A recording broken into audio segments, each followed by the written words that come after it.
Welcome back to This Week. Time now to get the views of our media and political experts, Nashville Democratic State Senator Thelma Harper and syndicated talk show host Steve Gill. Welcome. Nice to see you both. It's good to be here. You finally got to go home. You're done with the legislature really for the year. I tell you what, it was a shame that we couldn't sleep through it. But, it just tells you how inept we are in many of our procedures. We really were. You said that. Well, we are. I mean, why spend all of that time and then try to prove to the people that you're really conscientious because you're working without pay? That's not the real issue. We spend an awful lot of time rebuffing the president and the governor rather than dealing with the issues of how we're going to take care of our children and senior citizens. It was kind of the got you thing. Whatever they were for, they were against. And in some kind of way, we've got to change the political picture. We're there to take care of people, not our own egos, and that's what you're finding. Governor, well, a little bit. I have to give some credit to the Senate. They actually did their business better than the House. Frankly, as Thelma says, they did till the money ran out. The House had a couple extra days, so they kept diddling around till they ran out of money. And amazingly, it all stopped as soon as the House was going to stop getting paid.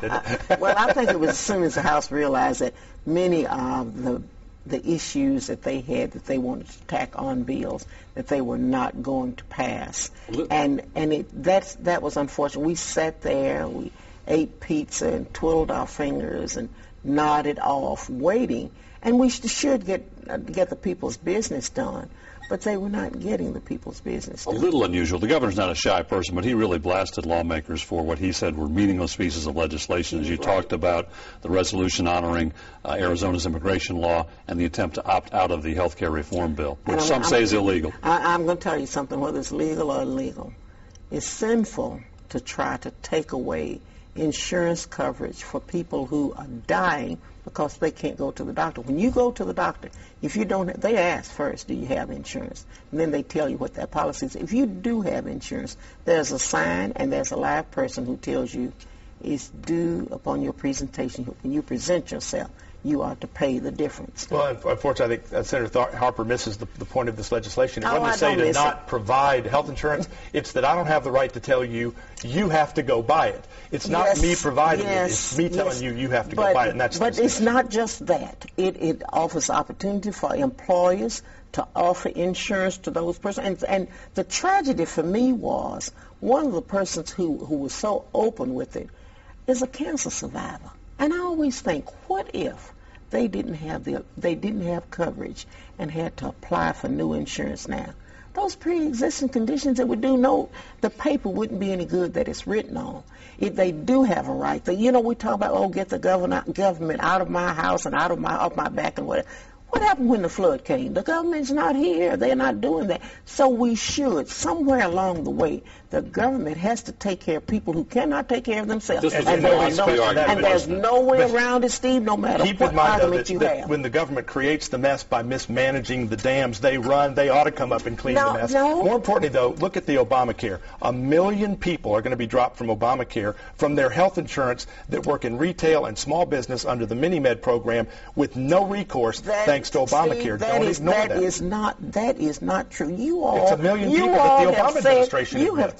You all have given so many scenarios, and then when we dig through those 2,700 pages, it's not there. And then you come back and say, that's not the way we interpret it. The Congressional Budget Office says it's going to cost more than we were told. Well, the Health and Human Services Department says it's going to deliver less people. That Budget Office has given more examples of whether it's going to cost or whether it's going to be reduced. They admit they undercounted it. The Health and Human Services Department says it's not going to do what's been promised. And the Obama administration admits that 1 million people are going to lose their health insurance thanks to the Mini-Med program.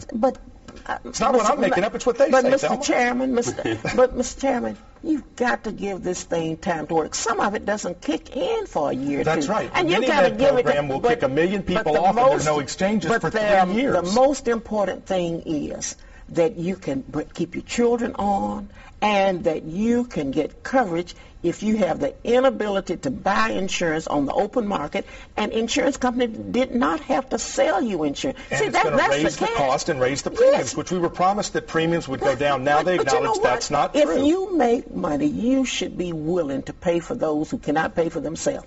Well, if you want to take my money to give it to who you want, Thelma, and that's exactly what you want. And Thelma, that's socialism. I'm going to take your money and give it to who I want to. You all called Dr. King a communist for years and years and years. You cannot label me any way you want to. Well, that's just what you've just proclaimed. I want to take somebody else's money and give it to who I want to give it to. No, it's not who you want to give it to. It's giving it to people in need. Who haven't earned it. No, well, listen, if you are born with degenerative diseases, how in the heck are you going to earn anything? We've got vast millions of people in this country who don't have degenerative diseases who are being given health care. All these 26-year-old children under Obamacare, children at age 26, Thelma, come on, at some point they've got to start looking out for themselves. They are candidates to become physicians and all of those They're professional degrees. At 25. Well, at 25, but when you're working on a degree, you don't get it. Well, when you graduate from college, it takes 8 years. Just people going to college. We've covered one subject. Steve Gill, Thelma Harper, appreciate your insight. We got to go. Stay with us. This week continues in a moment.